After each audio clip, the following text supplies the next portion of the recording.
একটি শান্ত গ্রামে বাস করতো একজন কৃষক, নাম ছিল হরিলাল। সে ছিল গরিব কিন্তু অত্যন্ত সৎ আর পরিশ্রমী।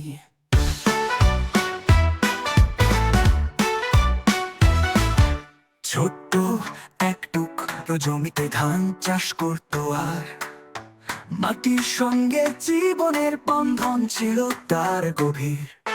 গ্রামের লোকেরা তাকে ভালোবাসতো, কারণ সে কখনো মিথ্যা বলতো না, কারো ক্ষতি করতো না।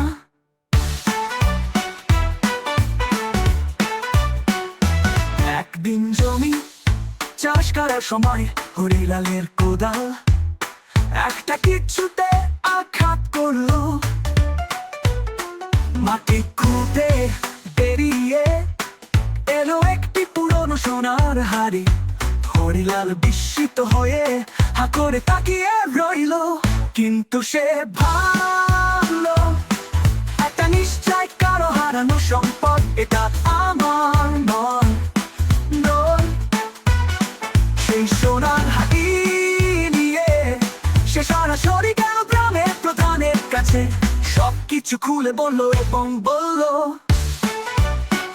আমি একটা জমিতে পেয়েছি, কিন্তু এটা আমার নয়, একটা গ্রামের সম্পদ হতে পারে।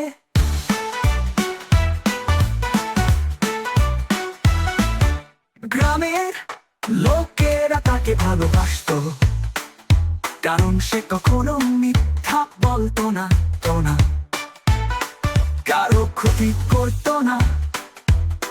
একদিন জমি চাষ করার সময় হরিলালের কোদাল একটা কিছুতে আঘাত করলো। মাটি খুঁড়তে বেরিয়ে এলো একটি পুরনো সোনার হাড়ি। হরিলাল বিস্মিত হয়ে হা করে তাকিয়ে রইল, কিন্তু সে ভাবলো এটা নিশ্চয় কারো হারানো সম্পদ, এটা আমার নয়, এটা আমার নয়।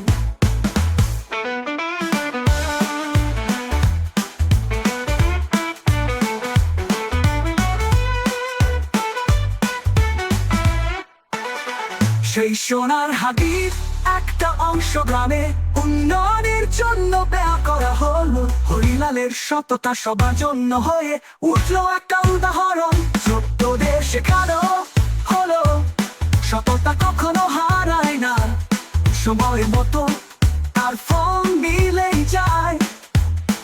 গ্রামের নাম ছড়িয়ে পড়লো চারদিকে, সততার গ্রাম নামে। অল্পে তুষ্ট থাকাই বড় সম্পদ হয়ে উঠলো একটা উদাহরণ, ছোটদের শেখানো হলো সততা কখনো হারায় না, সময় মতো তার ফল মিলেই যায়।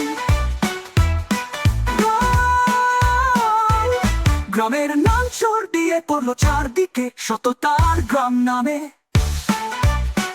অল্পে তুষ্ট থাকাই বড় সম্পদ, সত্যতাই মানুষকে সত্যিকারে